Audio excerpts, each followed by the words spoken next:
welcome Kim Severson, Debra Eschmeyer, and Judith Redmond.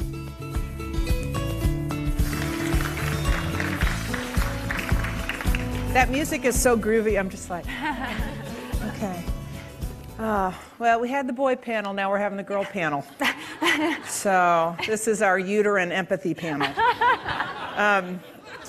So are women the future of farming? So we have Judith Redmond, who is one of the owners of Full Belly Farm, which is in the Cathay Valley a little bit north of Sacramento, 350 acres. And if you really want to be in the game in San Francisco, in the Bay Area, you have one of their CSAs. You have 60 employees, is that right? 80 crops you grow? We have about 100 employees at the height of the season. Okay. So, yeah. All right. And then Debra Eschmeyer, who her day job is hanging out with Michelle Obama and running the Let's Move thing, but we're not going to talk about that because, who doesn't do that? Whatever.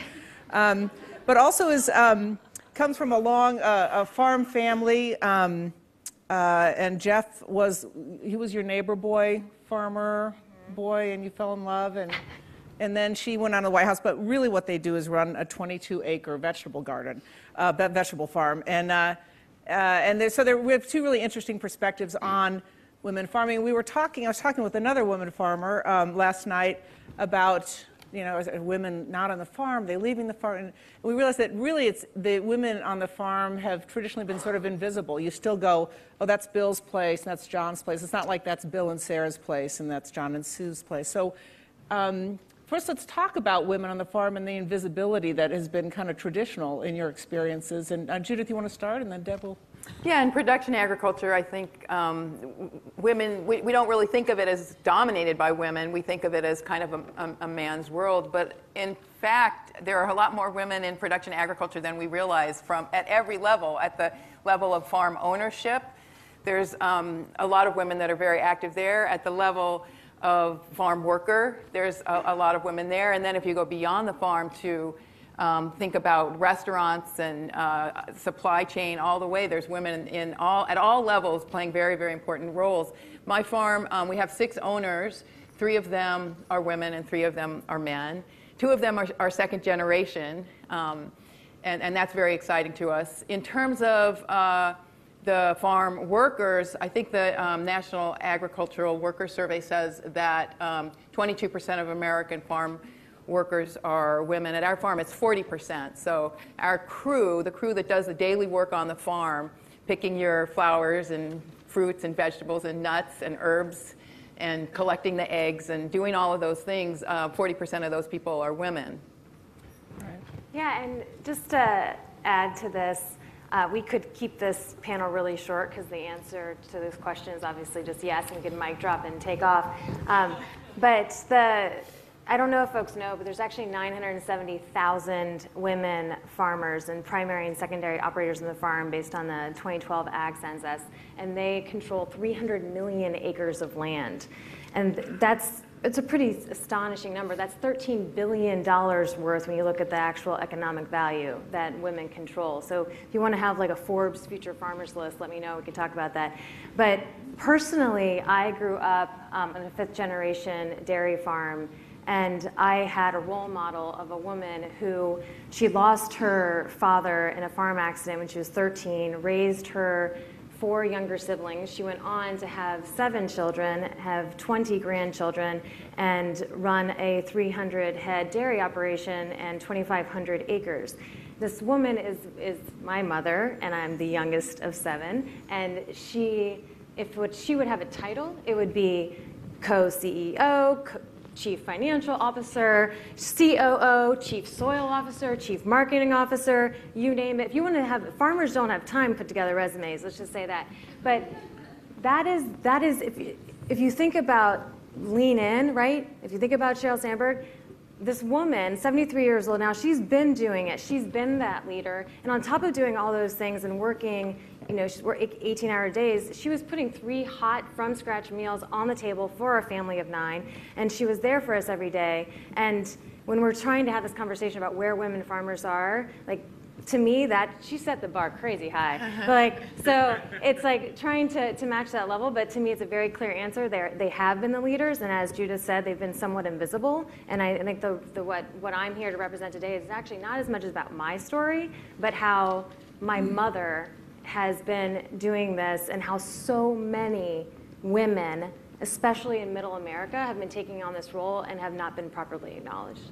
Right, and I think it's the farm ownership stats from that same Census of Agriculture study. So the West has a higher number of women farm owners, and this is kind of gets into who gets to decide who's the owner, but I think 39% in Oregon, 45% in Arizona, 39% in Nevada, but in the Midwest, 25% in Iowa, 28% in Ohio. And again, I don't know if that's how that family structure and ownership is reported, and where either the sexism or the role models, play out. I think the census does allow 3 principal operators to be reported, okay. And I think those figures are taking all 3. Interesting. In the past, they only would put 1.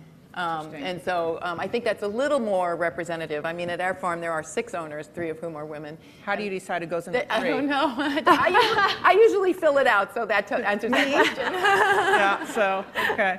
And it's generational, too, to a degree, which I think is interesting. And we talked a little bit about, I mean, there are obviously different kinds of farms happening here. So on larger farms where there's a lot of mechanization, it's no longer, you're just having to like buck the hay and get out. That's I think the technology exists so that a woman could run a farm if there's a physical issue, wouldn't matter. On smaller farms, I think it's probably a little different physicality game. But let's talk about just that gender physicality. I would like to think that I could buck hay if I had to. You could totally buck hay. I could buck hay. I mean, kind of hot. Come on. I buck hay. It's like great.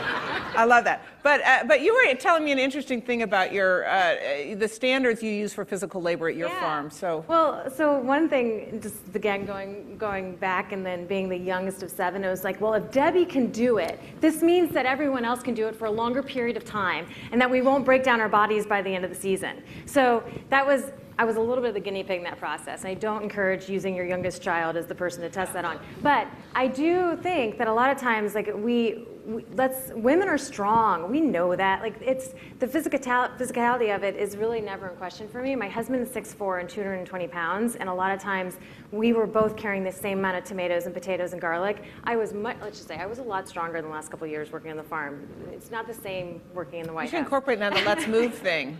And the Let's Move, just make every We should have done kid be push-ups a before we farmer. started. Yeah, but yeah, so, actually, great physical health to be a farmer. Right. What's your sense on just the physicality of farm work and gender? Well,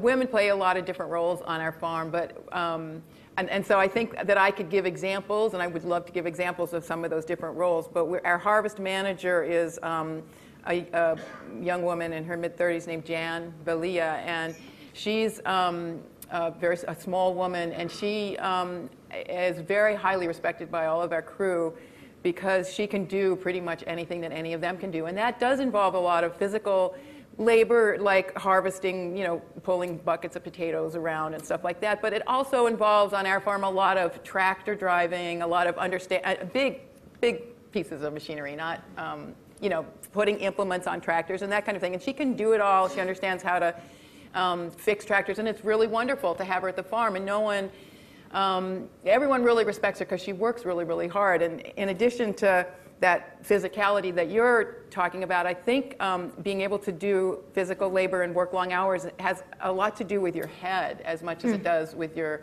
muscles. And we have an internship program at our farm. There's 5 people every year who come to our farm and spend a year with us who want to be farmers.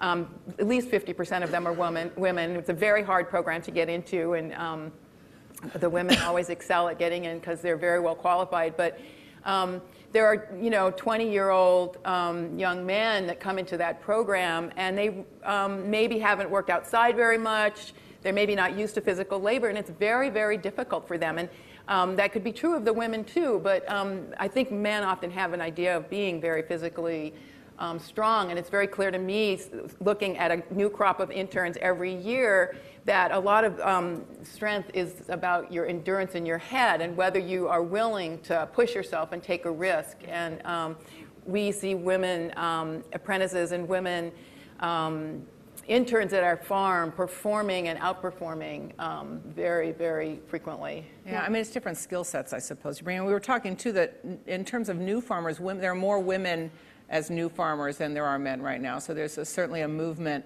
of, and smaller, sustainable farms that women are doing that. And I think I was talking with somebody over coffee about the sort of networking and marketing and sort of helpfulness that you need to do when you're doing making a small farm work in at least the kinds of farms we all sort of like to shop at. So is that, and again, are women just inherently predisposed to networking given, how we are, or given the situation societally? And does that help young women farmers when they're out, making a new farm? And when you were putting together your business plan, I mean, networking for a small farm is about that. So I don't know, it's like nature or nurture, but. Yeah, well, I think when, if you talk to many young farmers or just generally any farmer, one of the barriers is actually around being solitary a lot. Like a lot of times you just feel alone when the equipment's breaking down or an implement isn't working quite right, or suddenly derecho comes through and you have a 90-mile-per-hour land hurricane and there's nothing you can do as you watch 6 months of efforts just be destroyed in the blink of an eye. And a lot of times that can be really exhausting. But the benefit of social media and technology and networking is that we actually have an outlet now to kind of share your feelings or to share questions and to get through it all. And I think it's not that gender biased. I actually think this is more around what your personality is, but I find that a lot of young people are much more willing to share their vulnerability and share like the issues that they're having and find a nice like support system. And that to me is really critical to being able to ensure our young farmers have the knowledge that they need, because if we all had Fred Kirschman in our backyard, we'd be in a fabulous space, right? Like that wealth of knowledge. But if we don't have that, but the benefit of technology is that we can Google chat with Fred, and the youngins, the millennials, they want to do that. They have that opportunity, and that is very exciting for the future of agriculture. Yeah, in terms of that question of the kinds of proclivities that women might have, I can reach and look at my own farm, but I think also look around the world. And I think in terms of a lot of the issues that have been discussed over the last couple days, education, nutrition, women around the world prepare 90% of our meals, right? Women are very focused on education for their young children. Women are very focused on health and nutrition for their families. And that's true all over the world, just as it's true in my life, certainly. I think a lot of the programs that women have brought to Full Belly Farm have been programs that really hone our community focus and our neighborly focus and our ability to be what I think of as a community-based farm. The educational programs at our farm were started by women. Camp Full Belly Farm was started by 22-year-old after she got her degree in agricultural education at Chico State University. A lot of the festivals and so forth are led and managed by women. So I'm not making generalities, really. I'm telling you what my life is, and I'm also looking at statistics around the world. Women are focused on the issues that we've been discussing: health, education, nutrition. I think many men are focused on them as well, but I think women have a very, very important role to play in these discussions. Right. And the economic wealth obviously is shifting, and it's a new model, like you say. I think we've really seen the generational break from, you know, the sort of sexist model of man running the farm and women running the farmhouse and doing the books in the back of the house. And now it's a much different playing field. At least it will be. The kids today. Planting field. God bless. Planting field, whatever. We can use that ever pun. What do I know about farming? Anyway, I really would love this. We have about 10 minutes, and I would love us to have a little bit more of a discussion. But can I have one other? Yes, I know this is a conference about policy, and I just wanted to mention something that hasn't been mentioned. We have lightly spoken a little bit about wages and a fair living wage. That came up a little bit yesterday.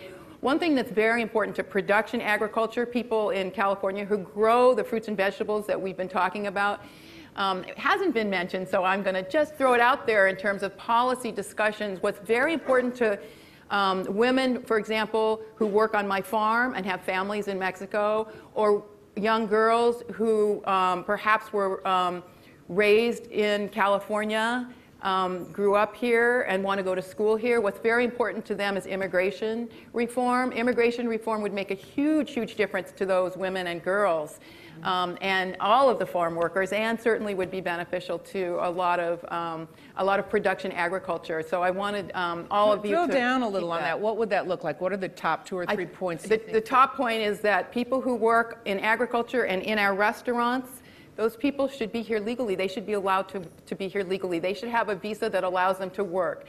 There is the issue of citizenship. I think that's a very important one. Agriculture is a little maybe divided on it, but people should be able to work here legally. They should be able to choose their employer. They should be able to, unlike some of the government-sponsored programs, they should be able to leave an employer and go to a new one. They should have a visa when they come here to work. We need people who are living in rural areas that are sometimes isolated. We need people who want to be professional farm workers and do a good job. Many of them come from countries in Central America and in Mexico. 50% of them, according to the National Ag Labor Survey, are undocumented. And what's Michelle's position on immigration reform? Wow, Kim. Yeah. Well, I'm actually doing the closing, so I can Yeah, we get to hear about this again from you. Yeah, so. But we can go to questions. Yeah, I'd love to go to questions. just teeing you up for your later talk. Let's have a discussion. Any women farmers who want to weigh in on? It'd be nice one day when we just say farmers. We don't have to distinguish by gender, but no questions. You were all 4, so we're all 4 women farmers here. Yeah. Can you let him get you a mic? So, yeah. Sorry. Part of running a farm is being a manager and a leader, and women aren't always trained to be that as they're being raised. How do you think the leadership and management aspects of farm operation impact the position of women in farming? And is running a farm like running any other business, or are there some unique aspects to it? And how do you develop women leaders, I think is. Would you like to go first? There are, in Northern California, where Full Belly Farm is and where I live, there are some amazing programs to train future agricultural leaders. There's Future Farmers of America, there's Farm Corps, there's Farm Academy, which is in Winters in Yolo County. There's this land-based learning, California Land-Based Learning Institute. So there's all kinds of programs that give women some of the management and leadership skills that they're going to need. And I feel very positive in terms of future young people coming into agriculture. As I mentioned, we have this internship program. It's been going for 20 years. We have at least 20 applicants for every position that opens, probably more like 30 or 40 sometimes. So it's very difficult to get into. And we don't do a good job of following the graduates, but we think that at least 40% of them stay in agriculture, farming, or some part of food and farming. So we need that kind of training. I think we need on the ground, hands-on training. I think those kinds of programs are really great. And Deb, you had talked about when you were starting your farm, the resources available for someone who wants to lead and to start a business are greater now than they were. When you started, you just Googled it up, yeah, right? It's totally different. I mean, so I grew up on a big dairy, and so I understood a lot around soil science and those pieces, but I didn't know the economics of it. It's not like my mom and my dad were teaching me about the balance sheet. But when we really wanted to start a farm and go into growing 35 different kinds of crops instead of 2 with corn and soy, we just went straight up into Googling, like, we actually ordered LLC for Dummies, right? Fabulous, actually, resource. And then put in, like, how to build a business plan. And so what pops up was the Minnesota Sustainable Land Stewardship Project, and they have this fabulous workbook that you can download, and it walks you through the steps of what's the goal of your business. When do you want to start making a profit? What do you like? It like forces you through the system, and it's incredibly helpful. There's fabulous resources out there from National Farmers Union, Beginning Farmer Institute, there's like 25 different entities that have resources for beginning farmers, so you don't have to reinvent the wheel. And it's like this benefit of technology and being able to download it when you can't go to the local coffee shop anymore and have this conversation with the 3 farmers that are sitting there, they're having their morning joe. And so it's really, we are in a whole new environment. And the other piece of this that I have to say is that when starting Food Corps and starting the farm at the same time, it was crazy. It was absolutely, I wasn't sleeping. Like, I was literally driving, my husband was driving to the farmer's market. We just packed up the back of the truck, and I was writing, I had like the transfer, like the little Jetpack, Verizon pack, right, of my online capability in the truck while writing a grant to the USDA. Like, it was just, it takes a lot of passion, it takes a lot of attitude. That's the other piece of this. It's like, if you're passionate about it, it's gonna work, you're gonna make do, and that's what makes me so excited about the next generation of farmers. There's so much passion there, but it's something where you have to have the economic basis behind it and not just the principles.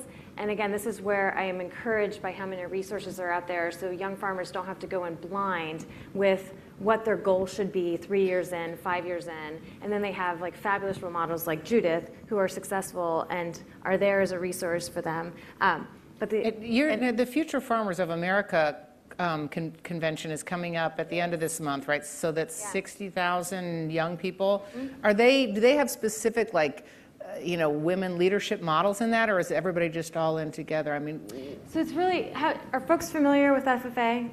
All right, just want to make sure, because it's 600,000 youth actually nationwide. They're involved in it, and they have their annual convention, and it's at the end of October. 60,000 in those blue jackets, and but 47% of that membership is female.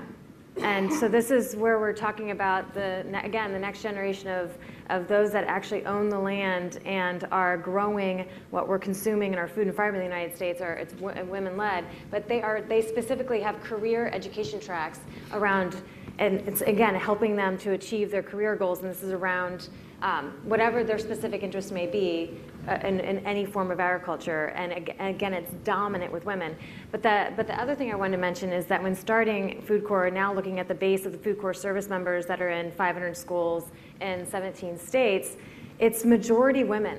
Mm-hmm. That is what, if you look around at the food movement, again, it's majority led. When I am working in the White House and working with FDA and USDA and HHS, there's a strong suite of women. We've got the Deputy Secretary of Agriculture, Krista Harden, is from a peanut farm, grew up in a peanut farm, and fantastic. We have so many great women leaders, and I hope that in the future we don't have to have a separate panel just talking about the role of women, but really just the role of agriculture and the benefit of the strength of the women leadership, but we don't have to have a separate panel. Right, we want to be like, I'm sorry, this is the women's panel. Okay.